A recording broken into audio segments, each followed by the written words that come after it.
The सिंधुवर्ल्ड.com की पेशकश। बणजी अख दायमी, दायमी मतलब कायम, हमेशा के लिए या परमानेंट। बणजी अख दायमी वक़्त जे सुफ़न ते लिखियो रहिजी वञण जी आरज़ू आहे। दिलनि में सभिनीनि सिंधियुनि जे सिंधियत जी जाॻंदी जोत रोशन करण जी कोशिशि आहे। सिंधी खाधा स्वादी, सिंधी ॾिण निराला। सिंधी खाधा स्वादी, सिंधी ॾिण निराला नौजवान सिंधियुनि खे वाक़फ़ियत वरिसे जे ॾियण जी कोशिशि आहे।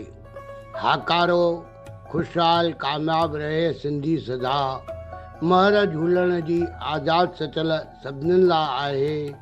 महर झूलण जी आज़ाद सचल सभिनीनि लाइ आहे। हाकारो ख़ुशहाल कामयाब रहे सिंधी सदा, महर झूलण जी आज़ाद सचल सभिनीनि लाइ आहे। बणजी अख दायमी वक़्त जे सुफ़न ते लिखियो रहिजी वञण जी आरज़ू आहे। लिखियो रहिजी वञण जी आरज़ू आहे। मां SP सर, गांधीनगर, कोल्हापुर।